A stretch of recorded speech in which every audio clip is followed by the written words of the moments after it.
Okay, here's where you're going to get involved, because I need some help here.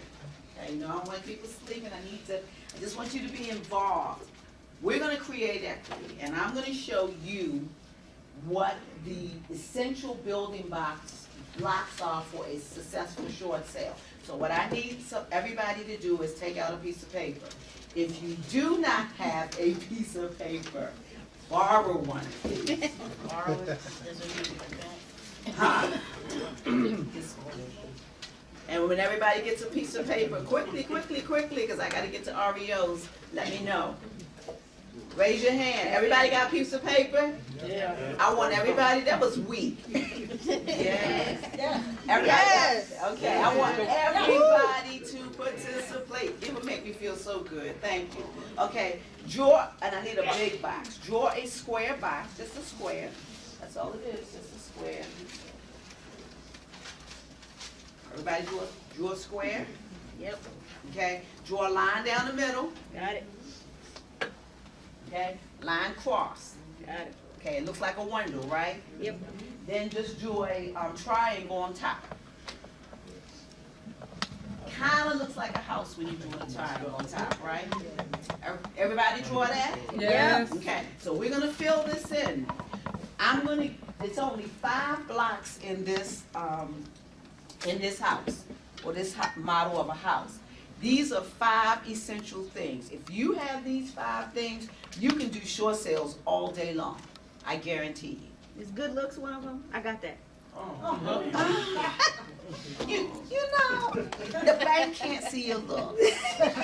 So I don't think that's going to work. But if you have these 5 things, I'm telling you, you can do a short sale all day long. All right, everybody with me? Yes. All right, let's move on. The first thing we need is you, the smart investor. Put that in the triangle. That's the top. You. And I'm calling you the smart investor like the smartphones, you know? That's where I came up with that. All right, smart investor. We need you. You're the one that's going to run this project. You're the one that's going to put everybody in place to do a lot of the work for you so that you can get this short sale done. So you're at the top. You're the head of the household here. Okay?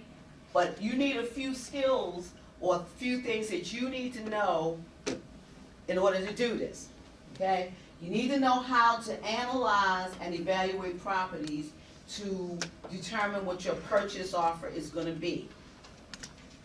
A lot of people think when you're doing short sales, it's the negotiation with the bank. The person talking to whoever is talking on the phone to the bank. That's where all the negotiation is. No. That negotiation starts with your offer.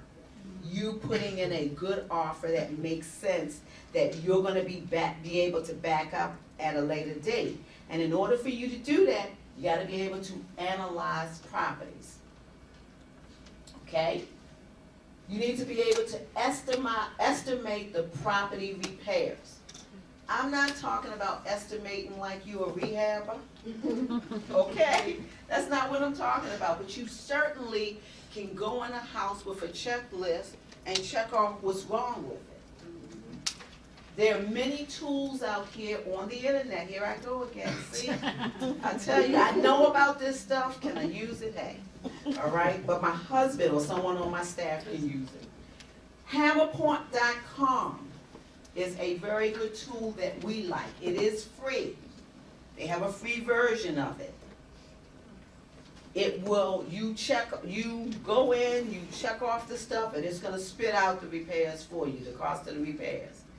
Hammerpoint.com. If you don't like Hammerpoint, there are other tools. Just Google repair estimating, what would you call it? Apps. Okay. Repair estimating apps. But you need to be able to do this, because if you don't know the repairs on the house, then you're not going to know what that house is worth. If you're using the investor formula, or if you're doing the rehab using the long rehab formula, you still have to know what the repairs are. If you are wholesaling this property, for all the wholesalers in here, If your repairs are off, your offer is off. And if your offer is off, then most likely you're not gonna be able to wholesale that property. So it's a trickle-down effect. So this is the key. You need to be able to know how to pull and analyze comps. Now, no longer is it necessarily important that you have Maris. That's the system that agents use to pull comps, because there are other sites out here that you can use. Some of them are free, some of them are paid. Zillow.com does, from what I understand, very good comps. Redfin, paid sites, RealQuest.com. RealQuest is the one that is our favorite. And for those who have the MRIS, you can use Maris. Now, one of the things about Maris, which is the agent system, it only has properties in there that were sold by agents. Okay? What about those properties that were not sold by agents? They're comps. True? They're comps, okay? You're trying to wholesale your property, you should be using comps other than that. So on the MLS, that's why I like RealQuest.com, because RealQuest.com is going to pull all the properties that have sold. So if you don't have the MRIS, no excuse. How much is the charge on that? Akil, how much is it? It depends on what plan you market, get. right? What market you're in. Okay, what he said was they have 3 different plans. Google it and it will tell you. It will tell you how much the cost is, because they offer other things than just comps. Okay, now, you said it depends on what market. Well, yeah, I was using it to pull absentee owner leads, so with that. Right, you with can that pull ad, other, right. that's So what the she's why. saying is she's using it to pull absentee owner list. So RealQuest not only pull, if you do invest in that, which I suggest you do, because I really don't think it's that much. I can't remember. Akil, how much about is it? I think the cheapest one is $49. Okay, $49 a month. And it's worth it for you to be able to pull lists and be able to pull your comps if you're going to be actively doing this. Okay, now, we're gonna go clockwise. You're at the top, but let's go clockwise. So, the next person you're gonna put is the real estate agent. You're in the wrong space. Right. Right side. Right side. We're gonna go like the clock. So we're coming down. So it's gonna be on your, it's on your right. It's on your right side. Put in real estate agent.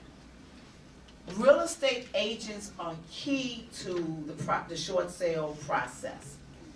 And the reason being, most banks want the property listed on the MLS. Okay? Most banks. You're gonna find 98% of the banks want that property listed. And the reason being, they wanna make sure they're getting, it's out there on the open market, and they're getting the most they can get from that property. So you gotta have a real estate agent to list your that short sale property. Now, Fannie Mae, if it's a Fannie Mae loan sitting on or backing the loan, the mortgage on that house, they actually want the property listed for 5 consecutive days, including a weekend, including a Saturday and Sunday. So that's gonna be 7 consecutive days before they will even consider an offer. All right? So, FHA, all FHA short sales have to be listed. All of them have to be. Now, with FHA, the amount of time the property is listed is going to determine the amount of discount that the bank is going to, the amount the bank is going to discount that property. So let me give you an example.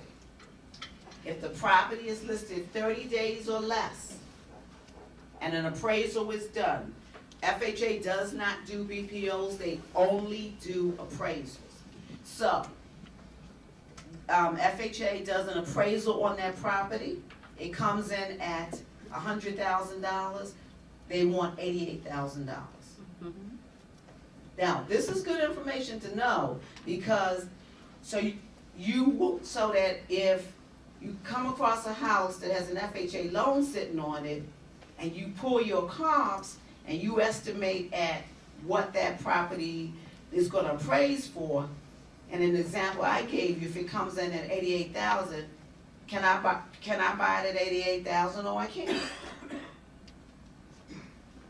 Right? If the number 88,000 doesn't work for you, then you're not gonna do a short sale on that house. So you don't waste time working on short sales that you are never going to be able to sell. Got that? That's key. Now, if it's been listed between 31 and 60 days, they will take 86% of the appraised value. Anything after 90 days, they will take 84% of the appraised value. So again, it comes back to you being able to pull comps and you being able to predict what that appraisal is going to come in at. Do the calculation of if the house appraises for $50,000, then you know the bank is going to want how much? I don't have a calculator up here. 84% of $50,000 is what? 42. That's what they would want, $42,000. Would you say this percentages once again? Say this again? The percentages? Yes, if it's 30 days or less, 88%. 31 to 60, 86%. I don't think about it. Because it just goes down, it goes down in increments of 2. And anything after that, after those 60 days, they're gonna want 84%. And this is all on their website. For FHA. For FHA. Okay? Now, what else does the real estate agent do?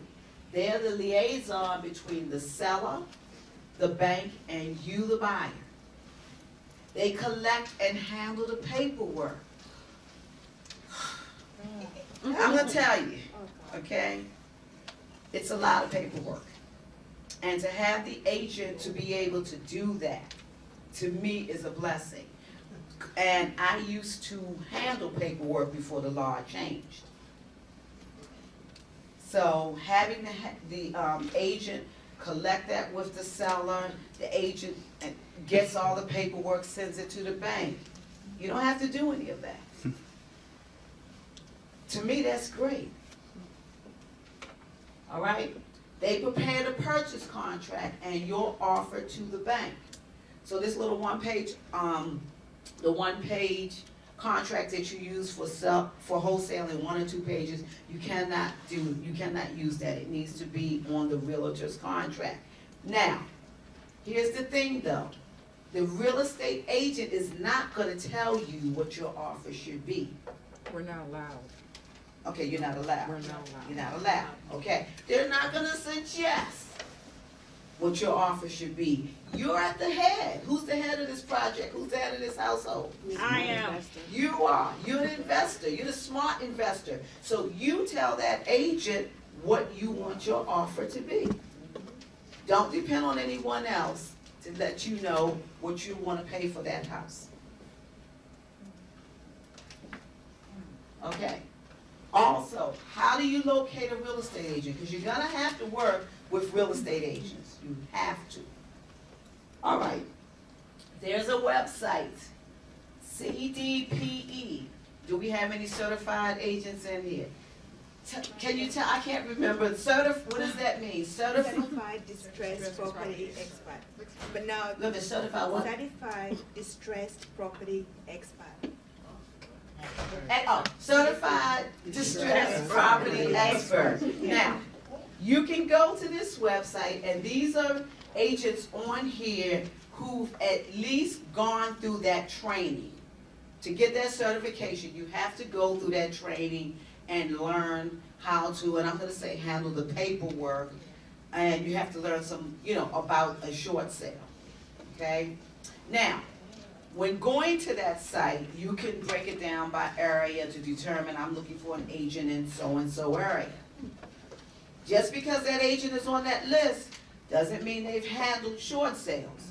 So it's up to you to interview that agent, okay? And I don't necessarily, you could take an agent who hasn't done short sales, because then they're gonna be hungry and they're gonna be eager and they're gonna spend a lot of time with it, okay? So, or you can just pick a more experienced agent.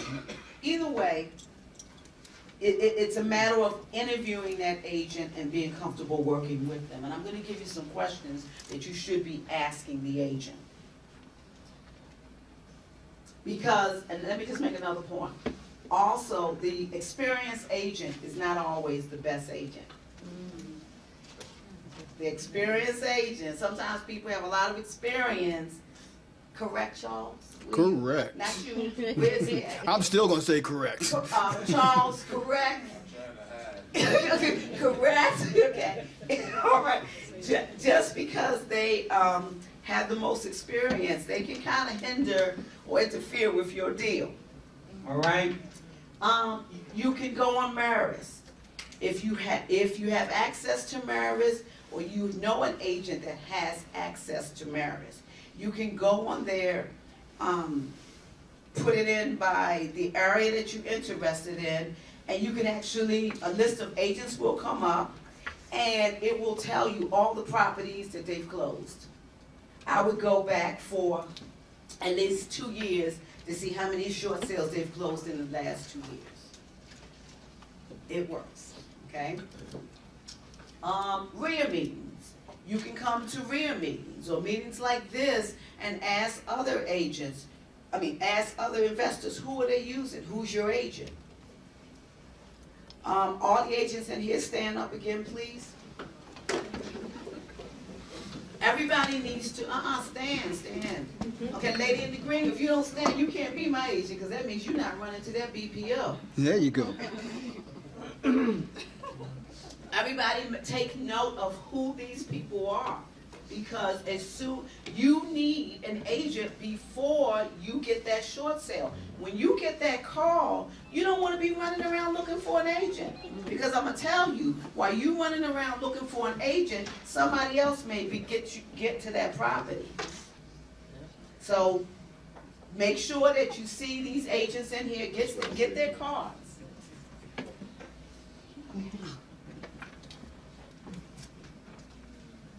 Okay, here's a few questions that I think should be asked to a real estate agent. How many short sales have you done? 0. Do you like working with short sales? If the answer is nah, I hate them, it's too much paperwork, really only because you're being nice, you can ask the other question. But if they say, no, I don't like them, too much work, they're not for me, I do all this work, that's not your agent. Okay? Next question. Ask them to explain to you the short sale process. If they can't explain to you how the short sale works, that's not the agent for you. Because if they can't explain it to you, they can't explain it to that seller. And that seller is going to ask the question, how does the short sale process work?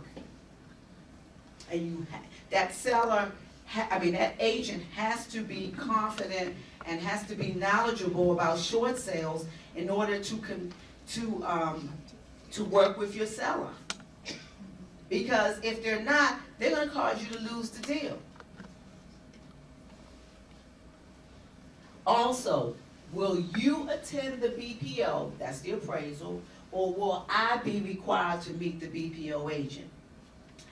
If the answer from the agent is, well, what happens is the BPO agent will call me and I'll just give them the lockbox code, then that's not your agent. that agent needs to go out and meet that BPO agent or the appraiser. They need to be taking the comps that you have provided them or that you have discussed with them. They need to be discussing that property. They need to be talking about to that agent how the seller has tried to sell this property for so long and they haven't been able to do so. So if you have an agent who's just going to give a lockbox code, run. Because I'm telling you that BPO is going to determine what the price that bank is going to accept. And once it's done, it's too late. Okay? With most lenders, it is going to sit on that property for 90 days. It's going to sit on that property for 90 days. And many lenders may say to you, oh, okay, well, you can send us an appraisal. Do you now want to pay for an appraisal? Because they're not going to pay for it. So to avoid all this, you or the agent needs to go to the BPO. You guys understand what Valerie is saying here? In other words, you want to have somebody on your team that's going to help reflect the number you're trying to get. And that's where that agent that's on your side comes into play. Trying to help that agent to realize by navigating that BPO agent to the right number you want. True story. I know a guy who used to do the same strategy, but he would go into neighboring properties that he would be interested in and have Coca-Cola cans with soda in them. And he would let the Coke fizzle and go up in the ceilings and spread it all over the house. Why? Because when it dries, it looks like mold. And the thing he would say is, you see that? That guy got some mold in this house. Instant discount. Now, I'm not telling you to do that. But what I'm telling you is, you do have a say, your agent does have a say when it comes to that BPO. And an agent that's on your side, that's working with you, can help you make a lot of money. I don't do that. Of course you don't. No one does. Of course I don't do that. I don't do those things, okay? But there are many investors out here who do that. It's just, it truly is. I can't stress enough the importance of the BPO agent. You may get an agent who doesn't want to go into that house. We've had them where, and I don't want to just pick on the ladies because many times the ladies are very dressed and they got on their suede boots. They don't want to go into a messy house. They want me to go in and take that picture. Well, someone from my staff. They want us to go in and take those pictures. Or they don't want to go down into the basement. You need to think cha-ching. That means you have an opportunity to take the pictures that you want to take. Very important.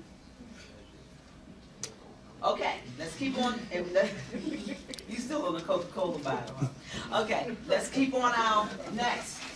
Motivated cooperative seller. We're going clockwise. Under the real estate agent.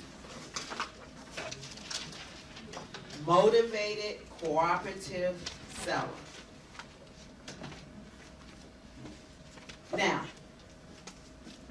the reason I'm going to start with motivated. You don't want someone who's well, I'm trying to do I don't know what I want to do. I may do a deed in lieu, or I may do a loan modification. They're not motivated yet. Okay? They're not motivated yet. You want that seller that when they call you, they're ready. Most of the time, when a seller is calling you, the investor, they really are ready to do that short sale because they've already talked to the bank, they've already tried the loan modification, they've already tried some forbearance, and they just don't qualify. So what the bank is saying, either you do a short sale, or we're going to take the house to foreclosure. So most of the when you get names off of lists, these sellers are really motivated when they're calling you. Cooperative. There is a lot of paperwork with short sales. And it's not on your side, the investor, it's a lot of paperwork with the homeowner. The homeowner has to be cooperative and willing to to provide that paperwork. If they are not, the short sale is not going to go through. The bank will not look at a short sale with partial documents. You cannot send short sale documents into the bank piecemeal. They want a full packet before they will even review your offer. So if you have a seller who's not going to provide those documents, the short sale is dead. Okay, so that's why I put motivated, cooperative seller. All right, how do we locate these potential short sale properties? Realty Track. My favorite, one of my favorites. Excuse me 1 second. Realty Track provides you with so much information. It will give you the homeowner's name. Okay, and when I say the homeowner's name, you want the actual owner of the property. So it gives you that. It gives you whether or not the property is owner occupied. Now that's key, because if you have to decide, or you may decide, I only want to work with vacant properties. Like in my case, right now, because there's so many out here, I'm really only marketing to vacant properties. Now, I'm not saying that we don't do short sales on owner-occupied properties. It depends on what we're going to do with the house. We're doing a lot of wholesaling, and my students are doing a lot of wholesaling. And one of the reasons why I like the vacant properties is because I got to think about the end. Once that short sale is done, that student now has to get buyers into that property in order for them to see it and make an offer. If it's owner occupied and the seller is in there, it just makes it a little bit more difficult, because now you got to coordinate schedules with that seller. And even the seller still owns the house, and they may not want people tracking through their house. Okay? They're in the process of packing, so a lot of their things are out and they just don't want it. They're going to say, well, you can wait till I finish. So don't think that you cannot do owner-occupied properties. It really just depends on what your exit strategy is. If your exit strategy is that you're going to rehab the house and fix it and flip it, you should be doing vacant and owner-occupied, because you are that actual buyer. Okay? So Realty Track will tell you whether it's owner-occupied or not. Now, I know you see me looking at this sheet. That's because, remember, I'm tech challenged, and somebody else in my office is the one who goes and pulls the properties for us. It will tell you the mortgage amount, how much that person owes. It will tell you the amount of negative equity in that property. So if you're using Realty Track to market for properties, put in the zip code that you're interested in and go after all those ones with a substantial amount of negative equity. All right? It will tell you, it will do comps. It'll do comps for you. So I'm telling you that Realty Track is really a phenomenal website. They do have a free trial, but after that, there is a cost for it. But if you're going to be doing pre-foreclosures, it is well worth it. List Source. List Source is another one that we use, that we go in. You can specify the criteria that you want. You can use foreclosures.com. You can use Maris. You can use realtors. And the reason I have realtors, let's say one of the things that we do in our office is, let's say if there's a property, a specific property that I want, then I will have the realtor to either contact or send a marketing piece to that seller and say, I have a buyer for your house. Are you interested in selling? A lot of times, you know, just in case, it just makes it more sometimes, give it more credibility to have that realtor send out that marketing piece for you. I have a buyer, just on, everybody familiar with the yellow letter? Just using the yellow letter. My name is, let's say if the agent is Stephanie Freeman. I have a buyer interested in purchasing your house. Please call me at. Okay? Craigslist. Everybody knows there's a bunch of properties on Craigslist. You just have to read and see if the seller is motivated and make the calls. You can have a website that you draw people to you, sellers to you, potential sellers that are in pre-foreclosure to you. Now, let me say this, for those of you who don't have a website, don't think that you cannot do this. For years, Charles has talked to me about, Val, you need to get a website. I still don't have a website, Charles. Okay? You know what website I have? I have the website that you helped me put together when we started the center. And that does not market to sellers in pre-foreclosure, or that does not market to sellers at all. So don't think it is good. I mean, you should do that. You should have a website if you can, but don't let that keep you from thinking that, don't think because you don't have a website, I can't market to homeowners, because you can. Farm neighborhoods, very, very important. If you don't want to put out any money for to get a list from this source or really track farm neighborhoods. Baltimore City has, the last time I checked, over 17,000 vacant houses. They have a vacant house list. 50 and 40. Okay? So, the neighborhoods that you're interested in, drive those neighborhoods. Now, how will you know if those houses are in pre-foreclosure? A lot of times, you're going to see a big white envelope or manila envelope on the door. Has anybody driven by and seen those manila envelopes or the white envelopes on the door?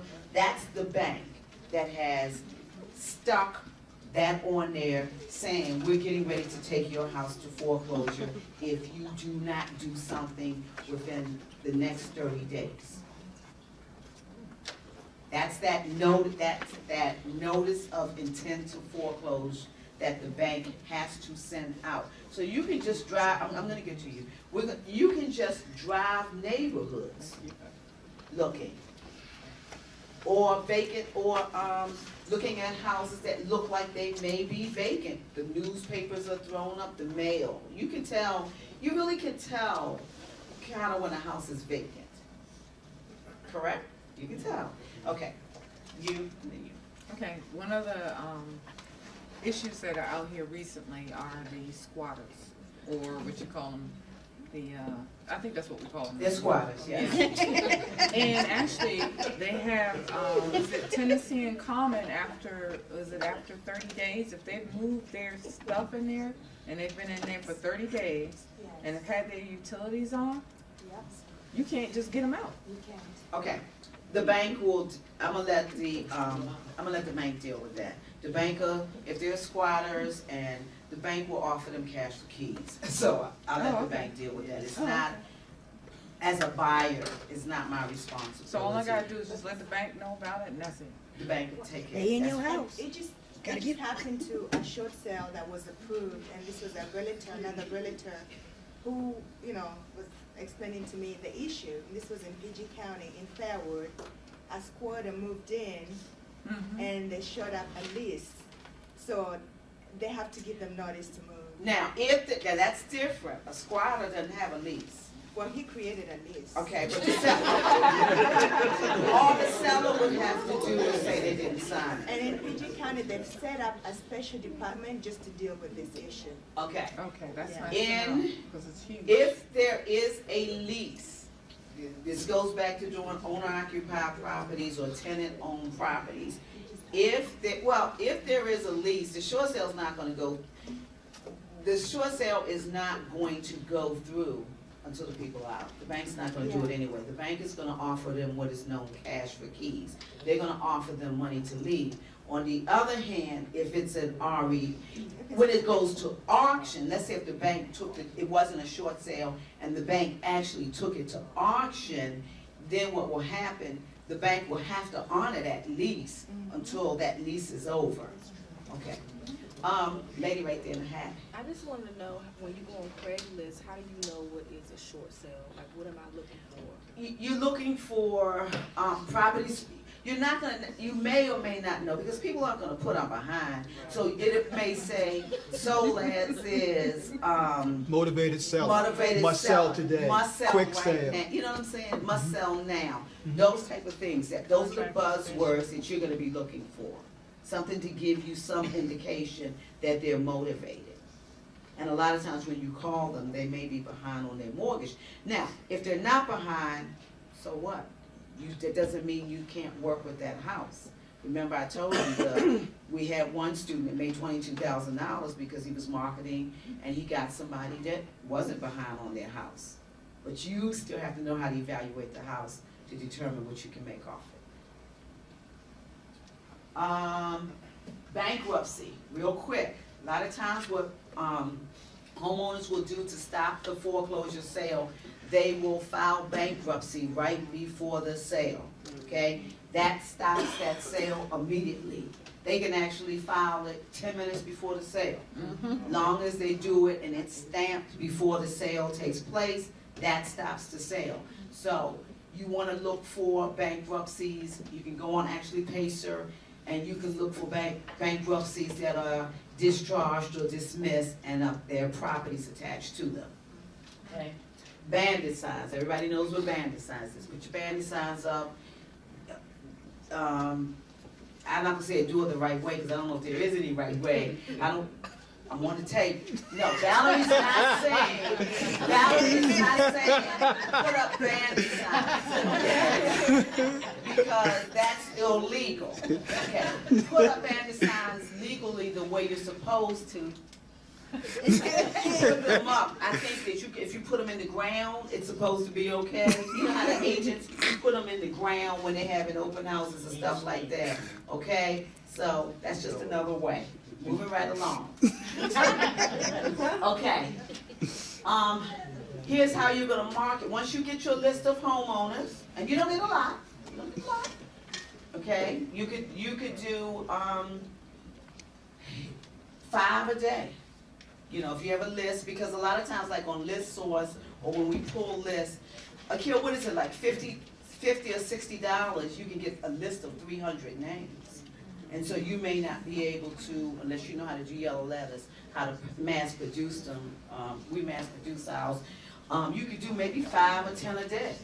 Okay, use yellow letters. You want to send postcards to these homeowners. Again, the real estate agent. You can have the real estate agent market to them. Remember, get your real estate involved and helping on this because they're going to get a commission off of this. If somebody calls, that's going to be your real estate agent, and the bank is going to pay them 6%. That's a 6% commission to them. Okay? Social media, Facebook. Okay, I'm going to talk about that just real quick. What is your name again? Ginger. Yeah. You asked a question when we were in the back as to if there's a vacant house and you look on that stat and you can't find them, a way that one of the ways that we're finding people is through Facebook, and then sending them a private message through Facebook. You do not want to put their business out. Hey, I see your house is on this building track list and it's going to foreclosure. Give me a call. Okay, send them a private message. Okay, that's one way that people are finding. There are other sites like People Search. I always get them mixed up. People Search. That's another site that you want to use.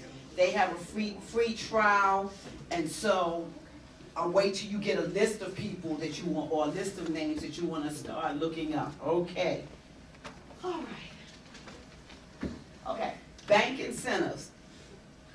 The banks are offering, because of this overabundance of foreclosures in the marketplace, the bank is offering incentives to homeowners to do short sales. It costs the bank quite a bit of money to take that property to foreclosure and have it be an REO. So as of February the 1st, 2015, HAFA, which is Fannie Mae, increased their incentive, their relocation incentive to homeowners from $3,000 to $10,000. Okay, what that means, they will pay up to $10,000. So what that means is if the person goes through the short sale at the table, they can get up to $10,000. Bank of America has an incentive. It's called the Cooperative Short Sale Program. Akil actually typed that wrong. It is $25,000 to $2,500 to up to $30,000. Oh. Okay, and in the past we have gotten people $30,000, homeowners. Okay. Another incentive. Okay, let me keep going. Okay, exit strategies. When you are doing a short sale, you need to know your exit strategy up front. And the reason you need to know that, because that is going to determine how you're going to do your contract. Is your contract going to be in your name? Is it going to be in your company name? Is it going to be in an LLC?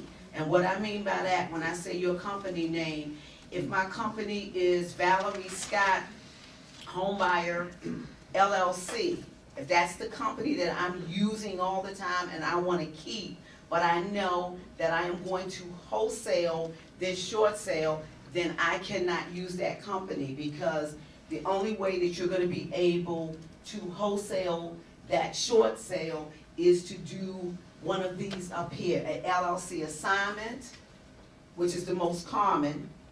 And when you do an LLC assignment, just real quickly for those of you who don't know understand what that means, because I'm not gonna, I brought you a short sale approval letter, but I'm not gonna have time to go over it. But once you go through the short sale process, the bank is gonna give you an approval letter with certain conditions in it.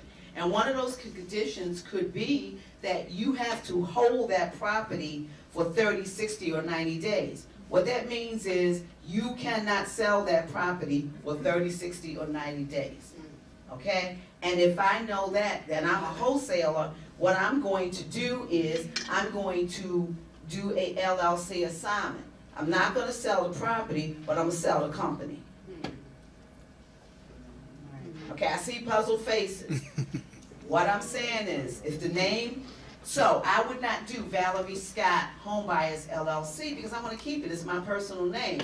But I may have a name of a company, Arcadia Holdings LLC, because the property is on Acadia Street. Arcadia Holdings LLC. I am going to sell Arcadia Holdings LLC. It's nothing in that LLC but that contract, the contract to purchase that property. So if I sell the company to you for $22,000, then you can go ahead and step into, you can buy this company from me, and now you can go ahead and close that property. Right. Cool. Tricky, tricky. Okay? At another time, we're discussing. All right. Double closings. Double closings are when you're going to buy it and sell it again the same day. That's known as your A to B, B to C closing. With short sales, those are rare. It's going to be rare that you're going to be able to do that, because a lot of them are going to have that deed restriction, 30, 60, 90 days. So that means if you do a double closing, you're actually selling the property, and then you're turning around and immediately selling it again. Okay, you can't do that. If there's no deed restriction in it, then you can do a double closing. Of course, if we can, or we always prefer to do the double closing, but don't count on it. You need to get used to doing LLC assignments. Land trust. I know there was someone here that talked about land trust. When I first started and when I first learned how to do short sales, we did them in land trust. Okay, in this area, it is not common. You're not going to find a lot of people doing land trust, short sales and land trust. You're not going to find a lot of people that understand how to do them. But in other areas like California, the Midwest, you are going to see a lot of people doing short sales in land trust. Okay, release of contract, that's another technique. I rarely use it. What that means is another buyer comes along and it's not an assignment, but they may pay me $5,000 to release my contract. That goes right on the HUD. You typically don't want to do that when you have large sums. So I can't do that with $22,000 or $19,000 because the bank is going to not allow that. But if it's a smaller amount, you certainly can do that. Please note, for you wholesalers out here, you cannot assign short sales. You just cannot do it. Okay, investor-friendly title company. Keep on your page. Let's go up. You should be the last square. Last square, investor-friendly title company. We skipped one. Did I skip one? What was skipped? Okay, well, we just did exit strategy, and I'm rushing because Charles just gave me a 15-minute, So exit strategy was the other thing. other buys, and then investor-friendly title company. All right. All title companies are not created equally out here. All title companies do not do LLC assignments. Some of them may not do double closings. It just depends. You have to interview the title company and find out what they are comfortable with. If they are not comfortable with doing LLC assignments and double closings, and you know that you're going to be doing short sales, then that is not the title company for you. You want to have more than one title company.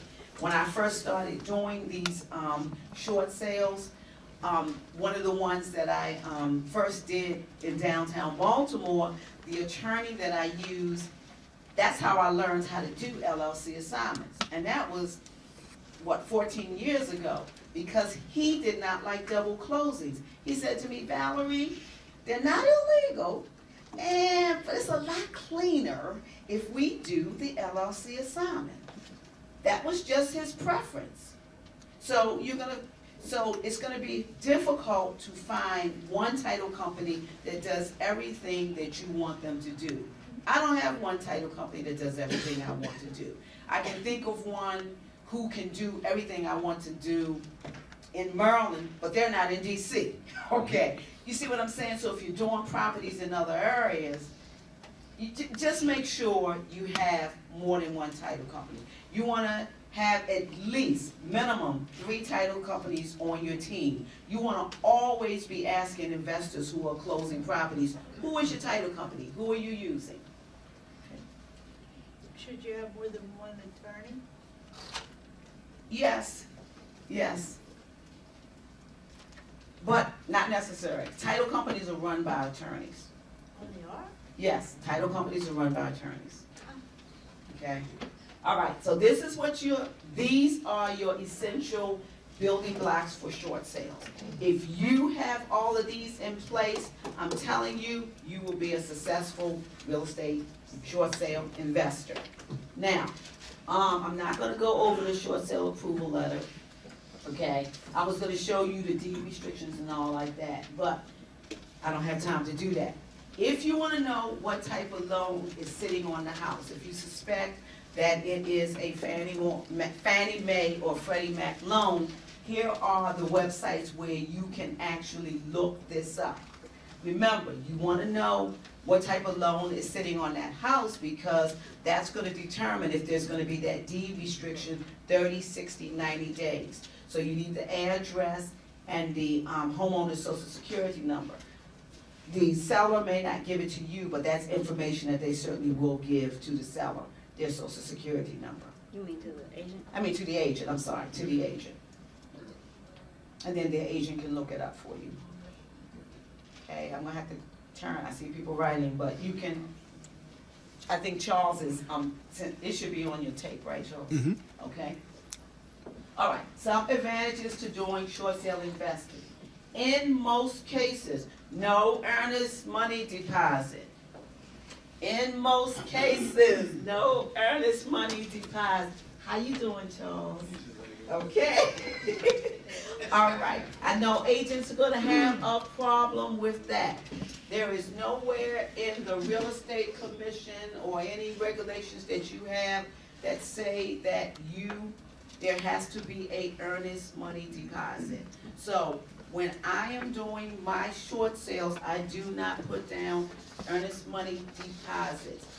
The students that I have do not put down earnest money deposits. The only time that we are putting down an earnest money deposit is if it is a short sale that we are trying to get that's on the MLS. Then there's another agent that I don't know, so then we're gonna have to put down a deposit. Otherwise, the agent is not going to submit the offer to the homeowner, even though that's against the law, because all offers that an agent get should be submitted to the homeowner. But there's no guarantee that they would do it, or they may convince the homeowner not to take